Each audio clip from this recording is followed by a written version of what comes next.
SEOs are broadly in the agreement that GLs, AEOs, and all these acronyms that are being created.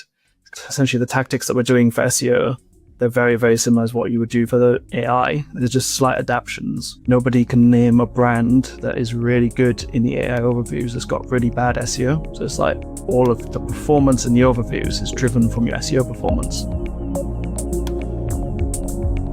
You're listening to Inside Commerce, a weekly e-commerce strategy, technology and CX-focused podcast hosted by experienced digital consultants and re-platform specialists James Gurd and Paul Rogers. Get insights into e-commerce strategy, leading brands, hear from industry thought leaders and leading tech vendors with practical advice to help you improve your online CX. This episode is sponsored by Shopify. We are talking about how SEO strategies are adapting and evolving to react to the growth in AI agents, LLMs, whatever I can't speak, other acronym you would like to use, because marketing is full of acronyms. But the context behind this, before I introduce our highly experienced guest, is that AI search is here.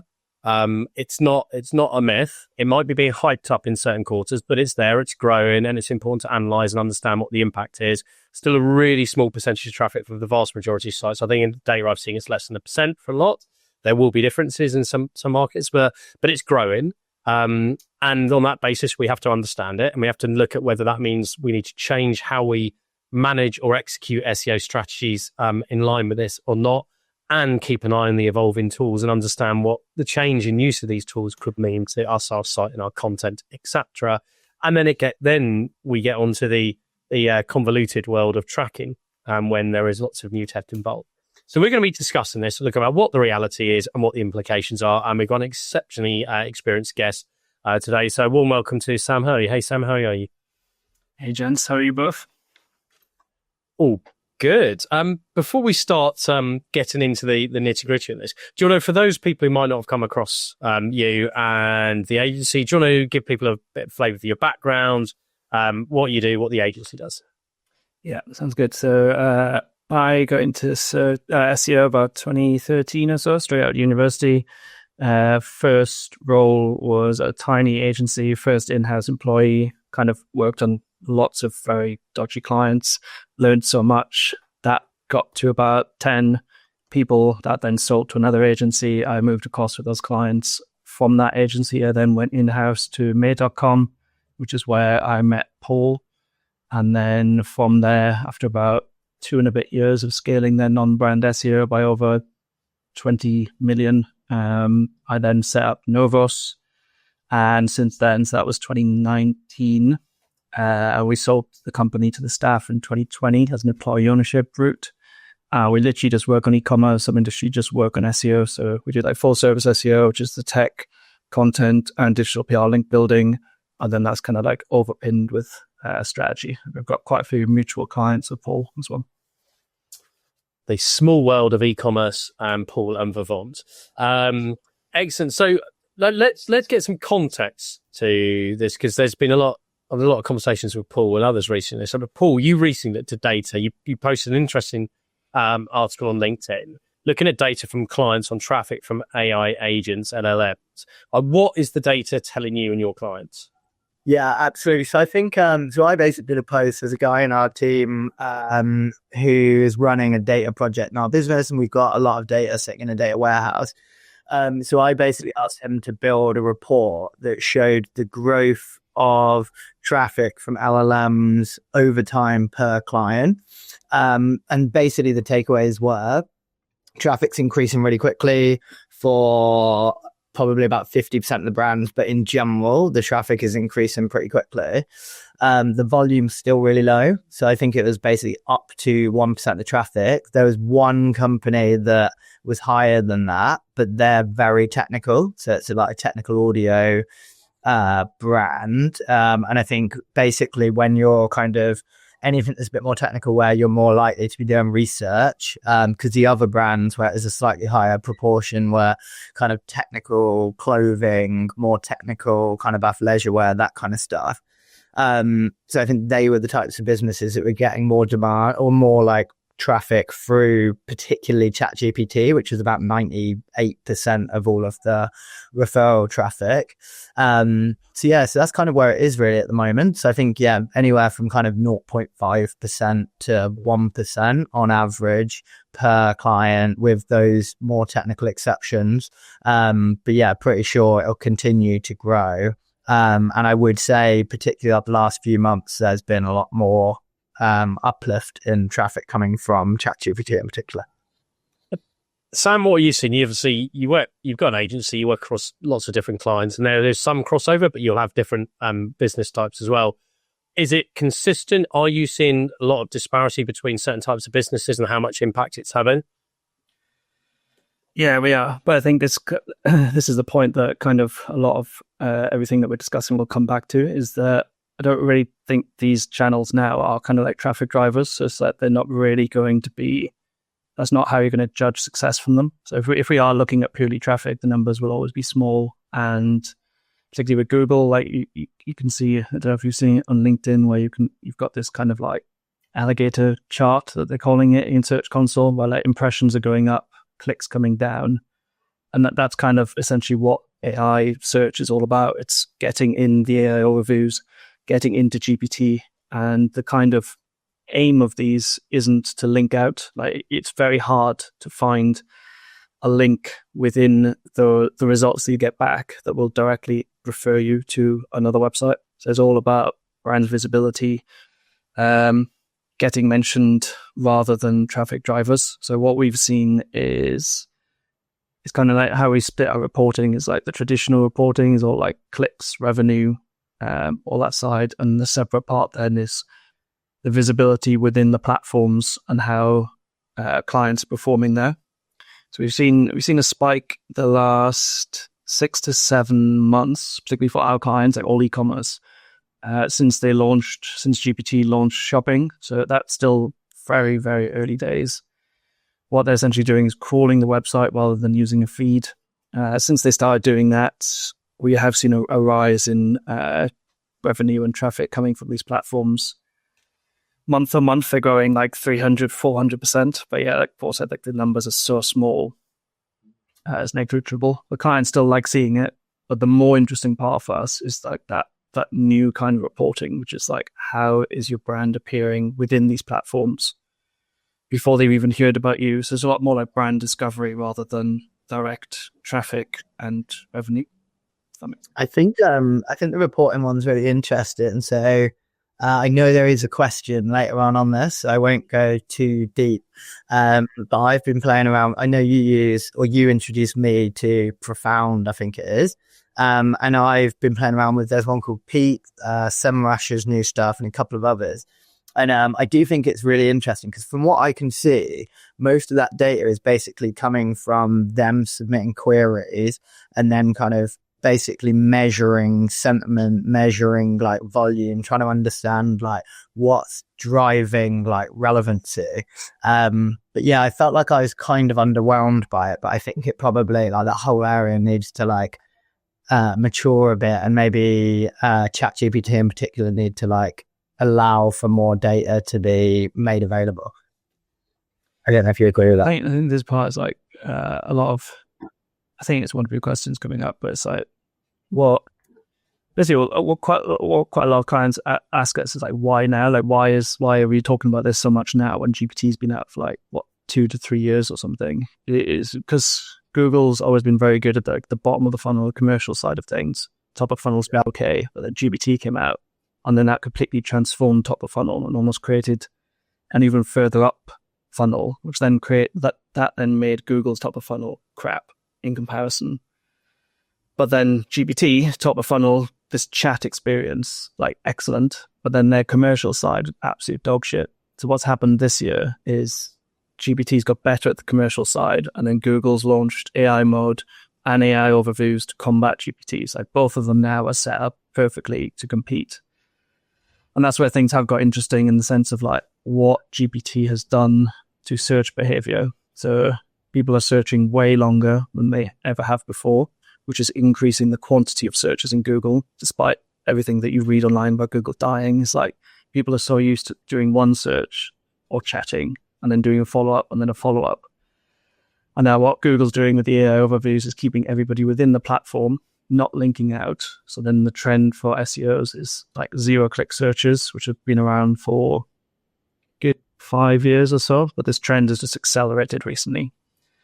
And then on top of that is the longer tail searches. So now, I think the stat was like the keywords that include 5x words have like 300% increase or something, just because people are they're just so used to getting very, very specific results for very, very specific searches.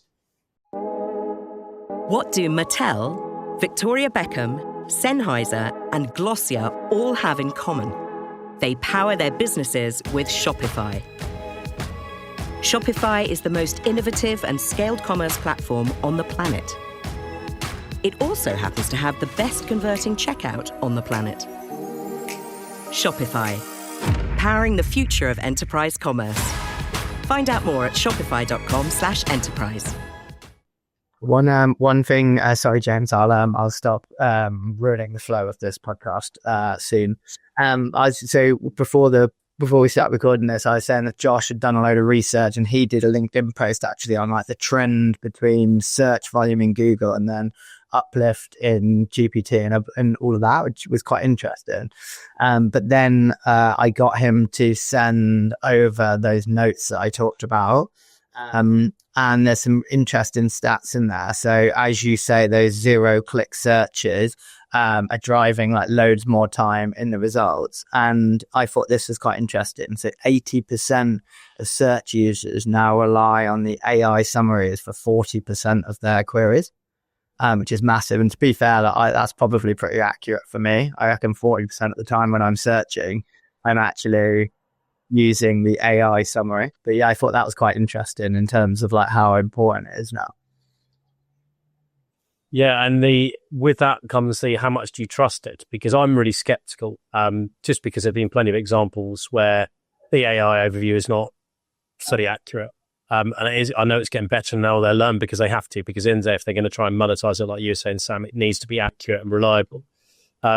But it's fascinating to see that, isn't it? But let's come back to the data point, because this is an area that I'm really curious about, because I haven't spent enough time looking at the pure numbers behind it, more around trends, the strategy, the implications. How good is the data? How reliable is it? How accurate? Because you say it's small numbers, but what data points can people get that they should be looking at now? I think your first part of the question, how accurate or like, it shows how new this is because Google's launched the AI mode in America, which is live, and the AI overviews have been out for a long time, but they've still not given us any form of measurement of those within Google Search Console. So that is something they give to you to measure the performance of your site, and they haven't even given those metrics yet. So we're very much reliant on third-party tools for that side of things. And then GPT hasn't even created a Search Console equivalent. So until we get those, it's all going to be questionable, finger in the air, because we're relying so much on third-party data, which is so much reliant on their keyword database, which is limited anyway. And even in the old world of search, where, say, like even when Google started becoming much more longer tail, our tools struggle to keep up with that kind of long tail, which you're talking about 3 to 4 words. Now we're talking 5, 6 plus. It's like, it feels like impossible how you're going to track that, because there's so many nuances about, say, if we wanted to do a search now about like, are on trainers any good? All three of us would do a completely different variation of that search into GPT. Whereas in the olden days, like you could probably just get maybe 4 words to verify and get the same output from that. So in general, the numbers aren't very accurate on very early days. I think it is very interesting because you mentioned about sentiment and stuff there, Paul. I think what I find really interesting about it is that what you're getting out of it is essentially an aggregate of how your brand is perceived online, which you can't really get that anywhere other. Like it's like an amalgamation of how the internet views your brand. So from all of that, I find that really interesting. And then it's kind of things. Then you've got some of our clients' products. It's like the rugs are really thin for how expensive they are. Corners overturn, and it's like all of this stuff that is like it's out there, and that's how these engines are perceiving your brand, whereas that's the kind of data we've just never had before, which is just, I find that part quite interesting.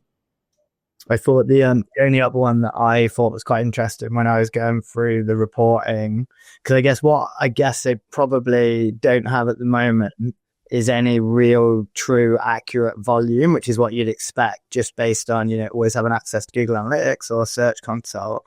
But I think what the other one that I thought was quite interesting was, so you have sentiment and then the brands you're over-indexing with, and then like a view of like the sentiment per brand. So if I'm Aloe Yoga, I'd be over-indexing with Lululemon like 85% of the time, and then the sentiment is better for Aloe Yoga. So I thought that was quite interesting. But again, I think they probably just need more. It needs to be more proven to be more accurate, and needs more volume. Yeah, it's that prospecting part you mentioned about search volume. That was a sticking point, which I think the best tool I found for that, which was literally last week, was Ahrefs' new brand radar part of the site. So that essentially does give you volume, and you can do some kind of GPT gap analysis with that, because essentially you've got Profound, Peak, SEMrush, etc. The equivalent of rank checking tools from previous. So what an SEO would do is do a bunch of keyword research and like mass keyword research, hundreds of thousands of keywords, and then you take the best of them and put them into the rank check tool, but without the visibility, the keyword volume essentially. It was always a guessing game. So our data guy last week was like trying to play around with GPT to create prompts out of it that we could then use to track our clients. And even that was like, he'd get 50 out and only 10 of them were decent. But Ahrefs' brand radar one is probably the best one that I've seen.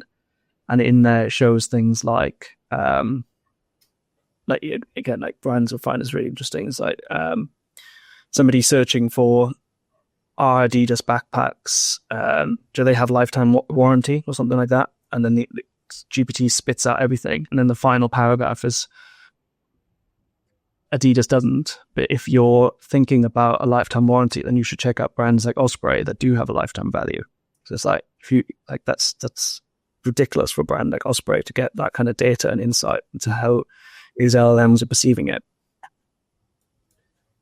And don't want to drill into the AI overviews further, because I've seen a few my clients be brought in there, and you say like from an upper funnel brand estate point of view, and getting people to associate, I guess, credibility, authority, trust signals with your brand when you're answering research questions is really important. And I managed LinkedIn. I was doing some checking on key online research questions related to the services I provide. Found that I've got 2 AI overviews, and I've got very excited by that until I realised that my videos in there were really old branding and looked crap. But I guess how important is it to be present in AI overviews now? And are we at the point where actually, in terms of the way people think about content strategy, that things are going to shift again towards creating more like authoritative content? I'm not saying it hasn't always been important, but do you think people will adapt because the value of an AI overview will become more important going forward? Yeah, I think that the AI overviews, I think it's almost a side of questions, almost like, is it important to be in search to an extent? Because that's essentially where it's moving. It's like commercial I think so. Another part of all of this is Google's launched a new Google Shopping. Again, it's only in the US for now, but it seems like looking at those two trends, it's like the homepage Google will eventually just become AI, which is eventually just be AI overviews, and then the commercial aspect will get pushed into shopping, like the same as like maps and images and everything like that. So then you could see the commercial side moving over into Google Shopping. So then essentially the homepage of Google just becomes AI overviews. It's like if you want to get in front of your clients, in front of your potential customers for a certain point of a journey, then and Google's still got all the search volume, so you should want to get into the AI overviews for that reason. You could do some kind of like intense research in terms of, say, you've got loads of blog traffic that you're losing. You could dig into the value of that old blog traffic and try and prioritize, because you could say, look, it's going to take a lot more effort to get into this AI overview now. Was that traffic actually valuable, or did we just do it to get more traffic versus like actually trying to help customers? And then you point onto the content side. Yes. But I think it changes to an extent, like the way we're saying it with clients is like, there's like two new things. One is like situational search, which is a lot more of a currently GPT kind of thing. So it's like, this is the current situation that I'm in. Give me products that match this. So as a quick example, it would be like, in the olden days, you probably search for something like backpacks for commuting. Whereas now what you potentially could search for is like, what are the most comfortable stylish backpacks for women in their 30s who commutes by train daily and takes frequent trips to Europe. So that's like such a specific search, all that individual. So then you have to make sure that your like product USPs are getting across on the website. It's like, who is the like target profile that's buying from you? And then you can go as granular as like the different models that you own. So it's like, this model is really good for intense travelers. This one's really good for commuters. It's like getting like really granular like that across your content. Because from everything that I'm looking at is that actually the principles haven't changed. Because I think some people are trying to create this narrative that everything in like SEO and content is changing, as opposed to just the vehicle with which data and information is retrieved is changing. But fundamentally, there's been a big shift over the last 5 or so years anyway around authority content, trust signals, good structured data, proper atomized data, whether that's product attributes or concise, well formatted, so it's not just dumps of text. And my interpretation would be that actually this is more important than ever. But those solid principles about how you prepare and structure and create content that's relevant to people, useful, but then is tackling specific questions and needs, that hasn't changed. Or am I oversimplifying it? No, I think that's the challenge that we got with. So like in the SEO world, like all the SEOs are kind of broadly in the agreement that GEO and all of these AEOs and all of these acronyms that are being created, it's kind of just a bit nonsense really, because essentially the tactics that we're doing for SEO, they're very, very similar to what you would do for the AI. They're just slight adaptations. And then another consensus is like, nobody can name a brand that is really good in the AI overviews that's got really bad SEO. So it's like all of the performance in the overviews is driven from your SEO performance. There might be some nuances there. So like, but you can see is like, because the overviews are so like narrow fielded in what you can get, like content structure plays an even bigger part than what it used to. But then what we're kind of seeing with clients is that you've got to almost hit like both the on-site and the off-site side of things in parallel. So there's like, if you've got really good content, you've not been investing in links, PR, brand, that's almost giving a reason to not get into the overviews versus somebody else who has been. So we've seen scenarios where, particularly some of our smaller brands, like we potentially get ranking number 1 before quite long tail searches. There's loads of traffic to the blog, and then you get an overview, and now clients not in it, but some big authoritative brands are in it, and then their content is quite outdated as well. It's like from 2023. So like an example I'm thinking of is paint. It's like we were ranking number 1 for something around paint colors for north-facing walls. AI overview comes in and then Lick Paint gets in there, even though their content's 3 years old, but it's because it's Lick and it's got the authority within the space of paint. They're just getting put into it, even though they were ranking potentially like 6th before. We've kind of half covered this, but I think the bit that I find interesting, I think the value of being there. Like, do you think that, because obviously historically the value of being number 1 of an organic listing would have been pretty high, because you're going through to the site and you have the ability to like trade that traffic and like commercialize the experience and like channel people through to PDPs and stuff like that. Whereas in most cases, it feels like, as you say, people don't really progress to the site, and actually, a lot of the queries are more research led. Like, yeah, I guess what's your view on that? In terms, I would see it as like, I guess just in commerce, I see it as still relatively small, but I guess like, do you see that changing as part of like the AI mode stuff? I think it comes back to those metrics of like how you judge success. So one of the posts I've written recently, which I can send you a link to, is like, it'd been really hard to prove the value of SEO for like decades. Yeah. Not provided came in, killed it, and then GA4's come in and killed even more. So it's like SEO has always been trying to be a performance channel, but in the polls specifically line up like how do you measure the success of a brand channel versus a performance channel? And like performance is like revenue, ROI, traffic, all of this stuff that is so hard to get out of SEO, which is going to get even harder. Whereas we view it through the lens of visibility, share voice, brand versus brand, like all of these other like brand-led metrics. Like the narrative I use is like SEO is moving from one of the hardest performance channels to measure to becoming one of the easiest and most data-driven brand channels to measure.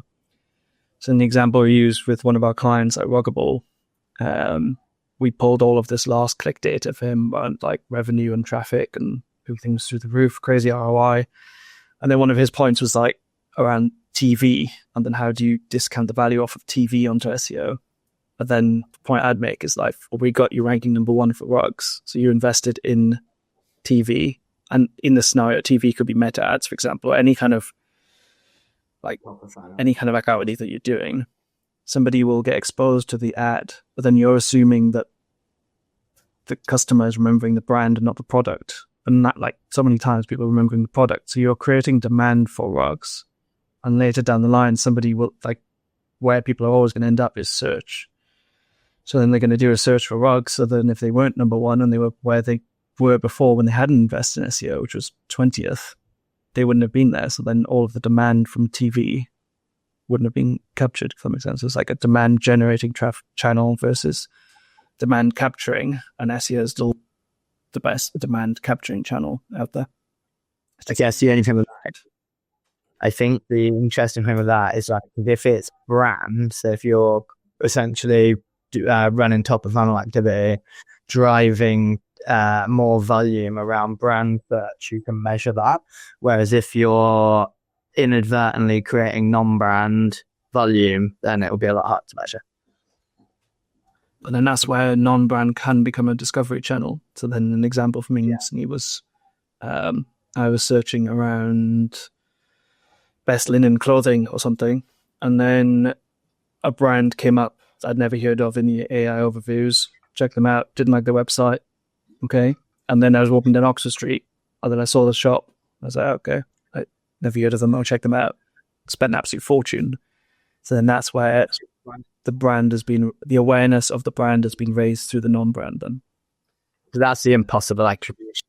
Yeah, I guess. Because the attribution's been, this is about attribution been dead for like such a long time. And even, I even see clients, like our clients, using like MMM models, and then so many times SEO is excluded anyway. And then you just like, but it's one of the best traffic drivers out there. But it's always neglected as a function. Just going back to something else we talked about earlier, because I found the slide from Josh's little deck. It's quite interesting. So we talked about, I don't know if it was on the podcast or before the podcast, but we talked about Google and how it could, because essentially we were talking about this essentially adding more value to Google, but that requires Google to continue growing at the same rate. And actually, so looking at a graph that Josh has got here, which is from Morgan Stanley Research, essentially Google's growth has been fairly consistent since 2016. Started to slow maybe in 2022, but still growing. And then now, so the last 3 years, essentially as search volume has increased, ChatGPT is now taking a pretty big share of it, which is quite interesting. I kind of need to share the image for this to be useful information, but it is interesting because I think that the next thing over the next couple of years is if ChatGPT in particular do enrich their results and start to cover off more product comparison, have more like kind of compete with Google Shopping. I mean, the interesting thing will be video as well, because when you were talking about Google not being top of funnel, the only thing that's easy to forget is YouTube as well. But it's going to be interesting to see how the mix of usage changes, because obviously the other variable is matter for discovery. But based on this graph, you would assume that Google would actually see over time less search volume, and ChatGPT would continue to grow just because of how aggressively it's grown over the last 3 years. I realize that's a bit of a tangent. To come back to it, because I do think it's an important question. Yeah.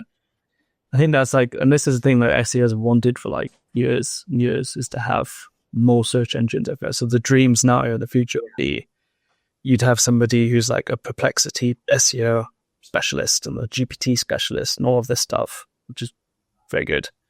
I think on that point, it's like, it depends what the data's coming from and what they're trying to do with it. But I just think like this, the overall, if you just treat search as an overall channel, which includes GPT as well, like that number is definitely increasing because people are searching way more. So I go to the points I mentioned about chat. It's like the amount I search in chat, like just constant like feeds of just talking. You would never do that in the search. Yeah, so the actual number here, so essentially it's global weekly queries in billions, and that number has increased significantly since ChatGPT got bigger, but Google has remained flat, and then the uplift has come as a result of ChatGPT, but presumably that will also be that the average user is searching more as well. And one other thing that I thought I'd mention that's an interesting variable here, that's a slight threat to Google. One of the biggest threats that Google has is obviously Chrome. But the other interesting thing will be some that like Perplexity's browser looks pretty interesting. There's a couple of people in our team that use the AI browsers now, some of the other AI browsers. And I think the big thing would be if Chrome was to lose some market share, I think that would probably impact this quite a lot as well. Well, and also don't forget there's the ongoing case in the US about whether Google would have to divest itself of Chrome because of antitrust as well. So you put all these dynamics that could then shift what happens from a browser and a search point of view. But I want to bring this back to a real tangible question, actually, because the bit that I always get asked as you will be is like, okay, what do I need to do about this? So in my view, the one thing where I'm advising people from a pure ecom and a pure data point of view to be better prepared for being able to be part of the answer that an AI agent is pulling in is to think beyond just well-structured product data and think more about intent, the different types of intent, and therefore the different types of questions and information needs that people need, and build out a wider set of data points around products or other non-product content. Exactly. I think you gave that example about clothing, but the type of question that's or the bags that could buy it. So like what you have about good for travel, what's good for kids, what's like damage proof, what's damage resistant. You've got all these additional facets where traditional e-commerce optimization wouldn't get to that level of granularity because the focus is on merchandising and you don't have 700 filters for merchandising because you kill the UX. However, you do in a exponential world of multifaceted AI-driven search have the need for potentially hundreds of attributes around product categories rather than 5 or 10. So that's the bit where I'm advising people to think and put the effort in, especially around replatforming when it's a perfect time. And there are tools out there, AI tools like Emphas, that can help you add data in. Come to you first, Sam. What is your practical advice? What should people be thinking about and action in now beyond working with smart people to understand what the data is telling them and how much this is growing? I was going to bring something back to Paul, but Sammy answers your question as well. It's kind of all of this stuff is so new, but like you just said, like your numbers are growing like mad, and they're only going to continue to grow. So that's getting like you say, like found data our expectations are higher, but it's still getting an understanding of how this stuff works and what is working to try and get ahead of competitors, because it's obvious that this stuff isn't really going to go anywhere anytime soon. So there's that part which kind of answers your question as well, like understanding how these brands are perceived, how these tools are perceiving your brands, and understanding that side of things and how search is shifting, the trends, etc. But yeah, so I think, Jonas, the question is like, right now, kind of in between two different worlds, that whole like EAT still a thing. They've added another E for experience, which hits the whole AI content writing side of things, which we can come back to. But the general elements Might do it. we got. Sorry to interrupt you, Sam. Might be worth you just quickly explaining what they are, because I think the average person, myself included, don't fully understand what they are. Yeah, good. So EAT is expertise, authority, and trust. So that came out around 2018, 2019. And that's the area where kind of, once they've released those quality guidelines, SEO hasn't really changed that much since that point. It's always, every time something happens, it's always like, oh, well, your EAT. So yeah, expertise, are you presenting yourself as an expert, authority, and trustworthiness. So all of that element comes from your content, your experts you work with, and then the offsite promotional link building side of things. They then added expert in, which combats AI content. So as an example, the example I gave is like both of you, for example, could go into GPT and say, like, write me a blog about SEO. It'll give you something back, which is pretty decent. But then if I went in and I was like, here's my opinions on SEO, few bullet points, build out from this, that's the level that will differentiate between other generic AI content. So that's why they brought it in. And then they're talking a lot now about effort, which be very hard to measure. But trying to understand, like, if something doesn't take much effort to make, then it's obviously not going to add that much value, which again is AI content. So the main areas of SEO, so your tech, content, and backlinks, or digital PR. So the tech side of things, if anything, GPT is kind of Google from like 5 years ago, so it's nowhere near as advanced. Still struggles with JavaScript, all those side of things. So like, yeah, tech side of things, still very important. Still making sure you don't block GPT if you don't intend to. Then you got the content side of things. So that's broadly similar, but it's kind of just tweaking and adapting. So in previously, like when we had feature snippets, there'd be a way that you could structure content to optimize for those feature snippets, which is all about like heading structures, bullet points, tables, like all of this that makes it a much more easier to digest piece of content, which ties into the user intent. That's slightly adapting, not a huge amount. It's more around sentence structure, so getting your answer out sooner. So it's like, so then when the AI kind of pulls your content out, it's got the question and the answer like closer to each other. It's like not a huge difference. And then when it comes to the content strategy around top funnel stuff, that is where you just go into that extra level of detail. So one of the clients that we're pitching now has got like a blog, which is all about like best waterproof trainers, which is a very good blog. But then now the level of depth needed on that is like best waterproof trainers for commuting, for running, for road running. And then you can go even granular from that then with running shoes. It's like, best shoes for wide feet, are specific branded shoes good for wide feet, and all of this kind of nuanced situational search is all about like the actual user.